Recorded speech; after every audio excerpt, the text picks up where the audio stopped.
Quais são os tipos de técnica que já foram descritas para o preenchimento peniano e quais que são as melhores, né? Então, o que realmente dá para ser usado? Meu nome é Igor Coimbra, eu sou médico urologista e andrologista e hoje eu vou falar um pouco sobre as diferentes técnicas que foram estudadas ao longo do tempo para o preenchimento ou para o engrossamento peniano. Mas antes de eu começar esse vídeo aqui, eu vou pedir para você curtir, comentar e compartilhar com qualquer pessoa que você acha que pode ajudar. Isso ajuda muito a gente a crescer o canal e continuar trazendo conteúdo de qualidade, que pode ajudar muita gente. No último 1 ano e meio, 2 anos, aqui no Brasil, começou a surgir e ser mais frequente, tanto nas mídias sociais, nos congressos, no consultório, um procedimento de preenchimento peniano, ou seja, de engrossamento peniano. Essa técnica, embora ela seja mais nova aqui no Brasil, ela já era praticada em outros locais fora daqui, por exemplo, Estados Unidos e na Ásia também.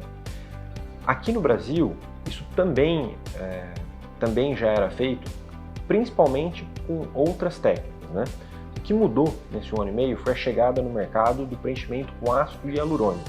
Isso se deu porque alguns estudos aí apareceram que mostraram que existe uma segurança relativa para esse procedimento, embora esses estudos ainda sejam pequenos, né? Além desse ácido hialurônico, o que costumava ser feito, o que mudou e quais são as técnicas que existem aí para preenchimento peniano? Hoje em dia, a gente tem pela diretriz europeia algumas técnicas listadas aí como existentes para o preenchimento peniano.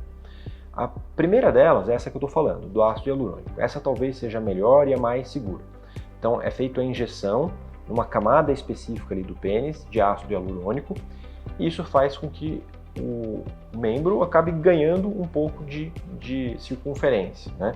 Então, para a pessoa que tem uma autoestima um pouco abalada por causa do tamanho do pênis ou queria ter um pênis um pouco mais grosso, ele pode eventualmente fazer o uso desse preenchimento com ácido hialurônico e ele tem bons resultados, desde que seja feito com um profissional habilitado e que tenha experiência para isso.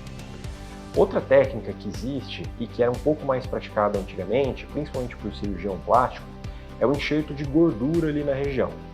Então, a pessoa fazia uma lipoaspiração, principalmente da região pubiana, às vezes também da barriga, e essa gordura que vinha da própria pessoa era injetada ali no pênis. O resultado, embora ele existisse, né, ele ficava um pouco mais irregular, o aspecto estético mesmo, ele não era tão bom quanto o ácido hialurônico. Mas para a pessoa que tinha, como eu falei, uma autoestima um pouco mais baixa e se preocupava muito tempo com isso acabava sendo satisfatório, embora hoje em dia a gente acredite que o ácido hialurônico seja um pouco melhor. Além disso, embora seja muito pequena a chance, existe uma complicação que era grave, que era a embolia gordurosa, que poderia acontecer ali quando você faz esse tipo de enxerto de gordura, né? E como isso é um procedimento estético, a coisa mais importante aí que a gente precisa pensar é segurança. Então, você fazer um procedimento que tem uma chance, mesmo que mínima, de dar um problema que é grave e que eventualmente a gente não consegue manejar de uma forma simples, isso faz com que a gente se preocupe em oferecer esse tipo de procedimento, né?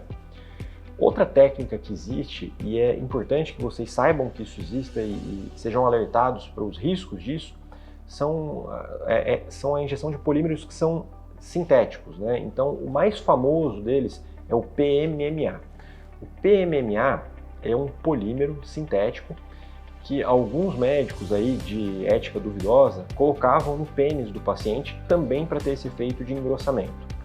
O problema é que isso, por ser sintético, ele se comporta como um corpo estranho. Então, algumas pessoas tinham reações ruins, ele tem chance de infectar e causar uma infecção grave, que precisa de cirurgia, com uma cirurgia bastante agressiva ali para tentar resolver aquele problema, eventualmente tem que tirar a pele. Então, assim, as complicações que vêm da injeção de PMMA para a região peniana, elas são muito graves. Isso faz com que as nossas diretrizes e as diretrizes internacionais acabem proibindo o uso de PMMA para o preenchimento peniano. Outra coisa que acaba acontecendo é que a característica dele mesmo, o comportamento desse polímero, ele eventualmente acaba se deslocando e ficando em locais diferentes. Então, o aspecto estético, eventualmente podia até ficar satisfatório no começo, mas com o tempo ele ficava horrível, né? Então, a gente vê que tem alguns pacientes que reclamam muito do aspecto ao longo do tempo, porque ele migra, pode ir mais para a ponta. Então, assim, eu realmente não recomendo, eu recomendo que fujam desse cenário aí de polímeros sintéticos. Também existe de forma errada também a injeção de outros tipos de substâncias sintéticas, como por exemplo parafina ou silicone. Tudo isso acaba entrando nessa mesma caixa aí do PMMA. É muito ruim, tem complicações que podem ser muito graves, com uma resolução que acaba levando alguma sequela. Então, de maneira geral, o que existe aí de mais seguro seria o ácido hialurônico realmente. E esses polímeros sintéticos, se eventualmente vocês se depararem com isso, alguém oferecer, e acaba oferecendo frequentemente por um preço muito mais baixo, né? Porque é muito mais barato usar isso daí do que a técnica que realmente é mais segura, pô, fujam desse local, porque isso pode levar a complicações que são muito mais graves aí. Outra técnica que vem surgindo aí e é descrito também é a injeção de uma haste específica de silicone, chamada penuma. A vantagem dessa técnica em relação ao ácido hialurônico, por exemplo, é que o ácido hialurônico ele é temporário. Então, com o tempo, o nosso corpo acaba reabsorvendo o ácido hialurônico. E essa prótese aí de silicone, que é colocada de maneira cirúrgica, ela acaba se mantendo ali dentro do pênis praticamente por toda a vida, né? Então, não precisaria de reaplicações. Isso eu não vi nenhuma pessoa que colocou isso aqui no Brasil, isso eu só vi descrito fora do Brasil, ainda está em fase de estudos, existe alguns resultados promissores e talvez a gente tenha nos próximos anos uma chegada dessa técnica aqui no Brasil, e se isso acontecer, vocês são os primeiros a trazer aqui no canal para a gente entender como é que são os resultados, se isso realmente é uma boa opção. Mas se a gente for procurar na internet, eventualmente vocês podem se deparar com isso, e é por esse motivo, porque realmente é uma coisa que tem sido estudada aí. Um bônus aqui para vocês são as técnicas de alongamento peniano, né?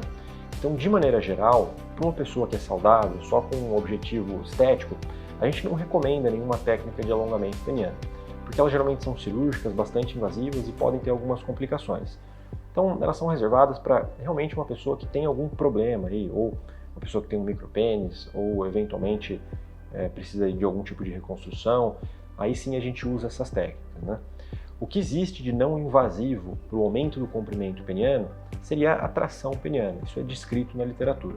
De maneira geral, na prática do dia a dia, essa tração peniana, que é feita com um aparelho específico, né? Isso não é feito de qualquer forma, não adianta amarrar uma cordinha com peso, tem um aparelho específico para isso, ela é muito pouco tolerada. Então eu sempre gosto de comparar que seria mais ou menos como você usar um aparelho, você tem que usar muitas horas por dia para ter um efeito, e o efeito é muito pequeno. Então, embora isso exista, não é uma coisa que eu costumo recomendar de rotina para os pacientes. É mais uma curiosidade para saber que existe, mas o resultado não é tão bom e talvez não valha tanto esforço não. Bom, hoje era isso daí que eu tinha para trazer para vocês. Vou pedir de novo aí para vocês curtirem, comentarem aqui embaixo, compartilharem esse conteúdo com qualquer pessoa que vocês acham que isso pode ajudar. E se tiverem qualquer dúvida, por favor, deixem aí, eu vou ter o maior prazer em responder. Vocês podem olhar os outros vídeos, eu adoro responder aí nos seguidores. Então, por favor, não hesitem em colocar o seu comentário aqui, tá bom? Um grande abraço e até o próximo vídeo.